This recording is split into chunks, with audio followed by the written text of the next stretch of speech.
ఉద్దేశించి తొలి పలుకులు పలకవలసిందిగా ఆహ్వానిస్తున్నాను. సీనియర్ ఐఏఎస్ అధికారి, principal secretary revenue Shri Naveen Mittal గారు.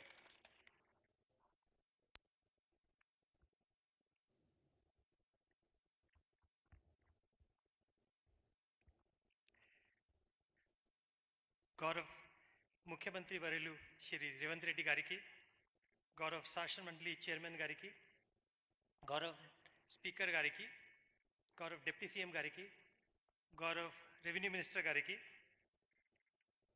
ఈ రోజు ఇది హిస్టారికల్ సభా వేదిక పైన ఆశీస్సులైన గౌరవ మంత్రులందరికీ, గౌరవ ప్రభుత్వ సలహాదారు అందరికీ, ఫార్మర్స్ కమిషన్ చైర్మన్ గారికి, చీఫ్ సెక్రటరీ గారికి, గౌరవ ఎంపీలకి, గౌరవ ఎమ్మెల్సీకి, గౌరవ ఎమ్మెల్యేలకి, ఇతర ప్రభుత్వం ప్రముఖులందరికీ, ఇక్కడ విచేసిన మన రెవెన్యూ డిపార్ట్మెంట్లో పనిచేస్తున్న కలెక్టర్ స్థాయి నుంచి రెవెన్యూ ఇన్స్పెక్టర్ స్థాయి వరకు వచ్చిన ఆఫీషియల్స్ అందరికీ నా హృదయపూర్వకం నమస్కారాలు.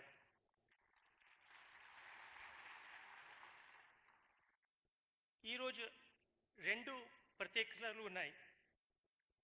మొదటి, మన భారత రాజ్యాంగ నిర్మాత డాక్టర్ బిఆర్ అంబేద్కర్ గారి జయంతి ఉత్సవం. దాంతోపాటు మన తెలంగాణ భూపరిపాలన వ్యవస్థలో అత్యంత హిస్టారిక్గా భూభారతి చట్టం 2025 ఈరోజు అమల్లో రావటం.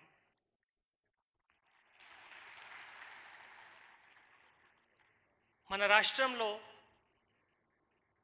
ధరణి చట్టం వలన, ధరణి వ్యవస్థ వలన వచ్చిన సమస్యలు తీర్చిదిద్దడానికి మన రాష్ట్ర ప్రభుత్వం భూభారతి చట్టం తీసుకురావటం జరిగింది. ఈ భూభారతి సంబంధించిన ఒక 4 స్తంభాలు ఉన్నాయి. ఒకటి చట్టం, రెండవది రూల్స్, మూడవది అడ్మినిస్ట్రేటివ్ సిస్టమ్ స్ట్రెంథనింగ్, నాలుగవది ఒక ఇంప్రూవ్డ్ వెబ్ పోర్టల్. మన చట్టానికి వస్తే దాదాపు ఒక సంవత్సరం వరకు 18 రాష్ట్రాల్లో ఉన్న చట్టాలు అధీనం చేసి మన రాష్ట్రంలో కూడా ఇంతకుముందు ఉన్న 6 చట్టాలు, అంటే 1936, 1948, 1971 మరియు 2020 చట్టాలు, అది డీప్గా స్టడీ చేసి దాంట్లో ఉన్న లోపాలు ఏంటి, మంచిది ఏంటి అన్నీ చూసి మన ముఖ్యమంత్రి గారి మరియు రెవెన్యూ మినిస్టర్ గారి మార్గదర్శకాలు వారు, నేను అనుకున్న ఏదైనా సిస్టమ్ తీసుకువచ్చిన దానికి ఎన్ని రివ్యూ మీటింగ్స్ అవసరం ఉంటే ముఖ్యమంత్రి గారు, రెవెన్యూ మినిస్టర్ దానికన్నా ఎక్కువ మీటింగ్స్, అది కూడా చాలా లెంతీ డెప్త్లో డిస్కస్ చేసి ఈ చట్టం తీసుకురావటం జరిగింది. అంటే ఒకటి నేను చాలా ప్రౌడ్గా చెప్పగలుగుతాను, తెలంగాణ భూభారతి చట్టం ఈరోజు దేశంలో ఉన్న బెస్ట్ చట్టంగా ఉన్నది, చాలా క్లియర్గా మనం చెప్పగలుగుతాము. అదేవిధంగా సెకండ్ అంశం ఏంటి అంటే రూల్స్. ఈరోజు మన ముఖ్యమంత్రి గారి చేతి నుంచి ఈ రూల్స్ కూడా విడుదల చేయడం జరుగుతుంది. ఈ రూల్స్ తయారీలో కూడా ఒక మన రికార్డ్ టైంలో ఈ రూల్స్ తయారీ చేయడం జరిగింది. అంటే ఒక కంపారిజన్ మీకు చెప్తే 1971 పట్టాదారు పాస్బుక్ మరియు 6 చట్టం 1971లో వచ్చిన తర్వాత 1989లో దానికి రూల్స్ విడుదల చేయడం జరిగింది. అంటే 18 years ఆ రూల్స్ తీసుకురావడానికి టైం పట్టింది. అదే మన 2020 ధరణి చట్టం చూస్తే 2020 అక్టోబర్లో అమలుకి వచ్చిన తర్వాత దానికి రూల్స్ ఎప్పుడు తయారు కాలేదు. కానీ భూభారతి చట్టం 2025 4వ జనవరి నోటిఫై చేసిన తర్వాత 3.5 నెలల లోపలే మనము ఈరోజు రూల్స్ నోటిఫై చేస్తున్నాం. అదేవిధంగా థర్డ్ ఇష్యూ ఏంటి అంటే అడ్మినిస్ట్రేటివ్ స్ట్రెంథనింగ్. మన రాష్ట్ర ప్రభుత్వం, మన ముఖ్యమంత్రి గారి ఆదేశాల మీద మన రెవెన్యూ మంత్రి గారి ఒక విజన్ ప్రకారం 10,954 గ్రామ పాలనా ఆఫీసర్ పోస్ట్ శాంక్షన్ చేయటం జరిగింది. అది గ్రౌండ్ లెవెల్లో రెవెన్యూ వ్యవస్థ ఆల్మోస్ట్ నిర్వీర్యంగా అయిన వ్యవస్థ ఇప్పుడు మళ్ళీ నిలబడుతుంది నేను భావిస్తున్నాను. దీనికి సంబంధించిన ఎక్స్-విఆర్ఓస్ ఎక్స్-విఓస్ నుంచి కూడా మన అప్లికేషన్స్ ఆల్రెడీ కాల్ ఫర్ చేశాము. ఐ థింక్ ఒక 17th వరకు లాస్ట్ డేట్ ఉంది. దాని తర్వాత ఒక స్క్రీనింగ్ టెస్ట్ పెట్టి ఎలిజిబుల్ ఉన్న ఎక్స్-విఆర్ఓస్ విఓస్కి కూడా విఆర్ఎస్కి నియమించడం కూడా జరుగుతుంది. అదేవిధంగా ప్రతి ఆఫీసర్కి చట్టంలో కానీ రూల్స్లో కానీ వాళ్ళకి పవర్స్ ఏమున్నాయి, వాళ్ళకి రూల్స్ రెస్పాన్సిబిలిటీస్ ఏమున్నాయి, అది కూడా చాలా క్లియర్గా డిఫైన్ చేయడం జరిగింది. గతంలో ధరణి చట్టంలో చూస్తే ఏదైనా పరిష్కారం కావాలి అంటే ఏం ప్రొవిజన్ ఉండేది కాదు. ఇన్ఫ్యాక్ట్ ఏదైనా మోడిఫికేషన్ కానీ ఏదైనా మిస్సింగ్ ఎంట్రీ, మనం కొన్ని మాడ్యూల్స్ ఉన్నాయి, TM33, TM15 కానీ TM31, సో మెనీ మాడ్యూల్స్. ఆ మాడ్యూల్స్కి యాక్చువల్గా there is no legal basis under the act. Collectors are requested to come and take their seats.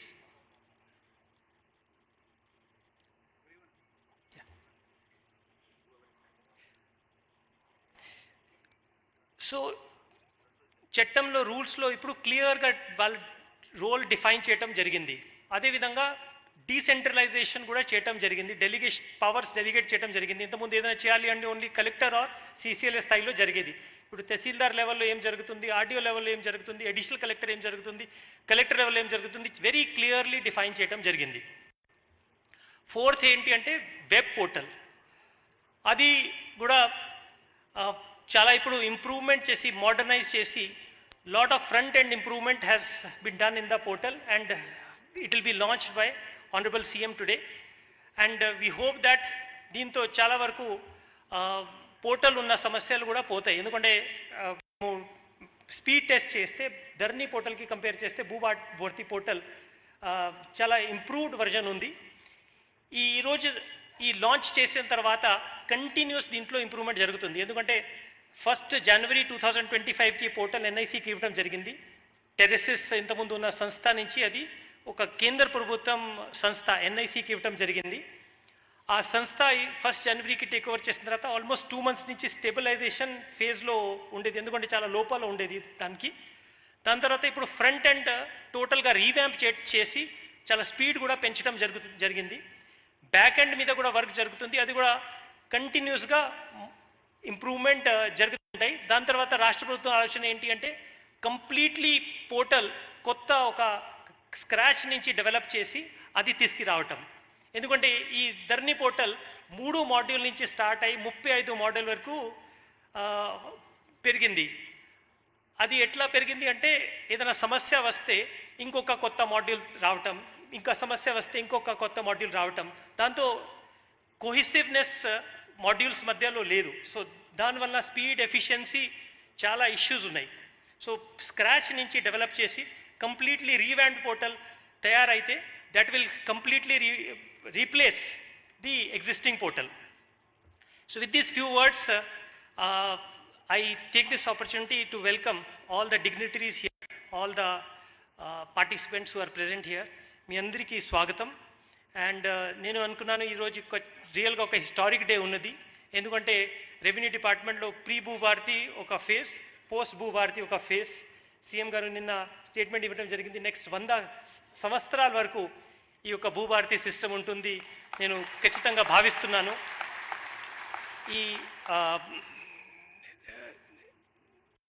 నేను ఫర్దర్ ప్రోగ్రామ్ కంటిన్యూ చేయడానికి దక్షిణామూర్తి గారికి రిక్వెస్ట్ చేస్తున్నాను. భూభారతి సమగ్ర స్వరూపాన్ని కొంతవరకు వివరించిన ప్రిన్సిపల్ సెక్రటరీ గారికి ధన్యవాదాలతో తెలంగాణ రాష్ట్ర ప్రభుత్వ ప్రధాన కార్యదర్శి గౌరవనీయులైన శాంతికుమారి మేడం గారి శుభాకాంక్షా సందేశం. గౌరవనీయులు ముఖ్యమంత్రి వర్యులు శ్రీ రేవంత్ రెడ్డి గారు, గౌరవనీయులు ఉప ముఖ్యమంత్రి వర్యులు శ్రీ బట్టి విక్రమార్క గారు, గౌరవనీయులు స్పీకర్ శ్రీ ప్రసాద్ కుమార్ గారు, గౌరవ రెవెన్యూ మంత్రులు శ్రీ పొంగులేటి శ్రీనివాస్ రెడ్డి గారు, గౌరవ మంత్రివర్యులు, గౌరవ ప్రభుత్వ సలహాదారులు, గౌరవ శాసన మండలి శాసనసభ సభ్యులు, రాష్ట్ర వ్యాప్తంగా రైతు వేదికల ద్వారా పాల్గొంటున్న రైతు సోదరులు, నా తోటి అధికారులు, జిల్లా కలెక్టర్లు, అదనపు కలెక్టర్లు, అన్ని మండలాల నుండి వేలాదిగా తరలివచ్చిన రెవెన్యూ ఉద్యోగులు, మీడియా మిత్రులు, ఈ కార్యక్రమానికి విచ్చేసిన అందరికీ స్వాగతం, సుస్వాగతం, నా నమస్కారాలు. ఈరోజు ఎంతో చారిత్రాత్మకం. చట్టాలు సామాన్యులకు అనుకూలంగా ఉండాలని కలలు కన్న డాక్టర్ బిఆర్ అంబేద్కర్ గారి జయంతి రోజున వారి ఆలోచన స్ఫూర్తితో మన గౌరవ ముఖ్యమంత్రి వర్యుల దార్శనికతతో ఈరోజు తెలంగాణ భూభారతి చట్టం, రూల్స్ మరియు పోర్టల్ ప్రారంభించుకోవడం ఎంతో సంతోషకరం. మన తెలంగాణ రాష్ట్రం ప్రధానంగా వ్యవసాయ ఆధారితం. రాష్ట్రంలో దాదాపు 69 లక్షల రైతాంగం భూమిని నమ్ముకొని జీవనం సాగిస్తున్నారని మనందరికీ తెలుసు. భూమి ఒక ఆర్థిక వనరు మాత్రమే కాకుండా అది ఆత్మగౌరవానికి, సామాజిక గుర్తింపుకు ఆధారంగా భావిస్తాం. తెలంగాణ చరిత్ర అంతా భూమి కోసం, భుక్తి కోసం జరిగిన పోరాటమే. భూమి హక్కుల రికార్డులో జరిగిన పొరపాట్లు సరిదిద్ది ఒక పారదర్శక వ్యవస్థ ఏర్పడాలని విస్తృత సంప్రదింపుల అనంతరం ఈ భూభారతి చట్టాన్ని ప్రభుత్వం రూపొందించింది. జవాబుదారీతనంతో కూడిన సేవలు సులభంగా అందించటం ఈ చట్టం యొక్క ప్రధానమైన ఉద్దేశం. అలాగే గత పోర్టల్లో ఉన్న పొరపాట్లను, సాంకేతిక సమస్యలను తొలగించి భూమి హక్కుల రికార్డులను సులభంగా, సురక్షితంగా ఉండేలా భూభారతి పోర్టల్ రూపొందించడం జరిగింది. పట్టా భూములు, ప్రభుత్వ భూములు, ప్రభుత్వ వనరుల పరిరక్షణ మరింత పటిష్టంగా నిర్వహించడం దీని ప్రత్యేకత.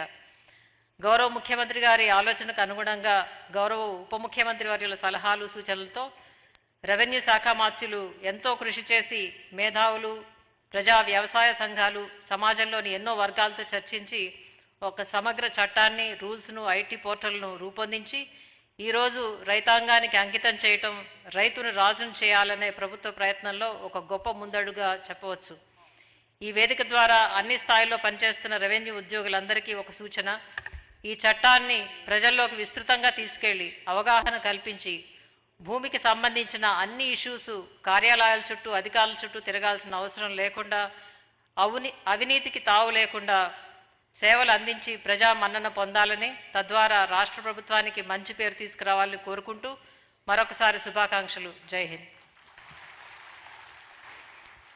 గౌరవనీయులైన చీఫ్ సెక్రటరీ గారికి ధన్యవాదాలు. యావత్ తెలంగాణ రాష్ట్రపు రెవెన్యూ కుటుంబం అంతా ఇక్కడ ఆశపడి ఉన్న వేళ ఈ ప్రత్యేకమైన కార్యక్రమాన్ని మనం ప్రారంభించుకోబోతున్నాం. ప్రజా పాలన ప్రభుత్వ హృదయానందోత్సవం, తెలంగాణ ప్రజలందరికీ నేత్రోత్సవం.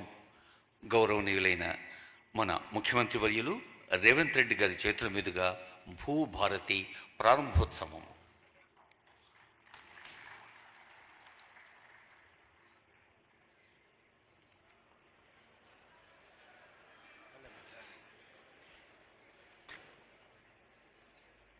భూభారతి పోర్టల్కు స్వాగతం, సుస్వాగతం.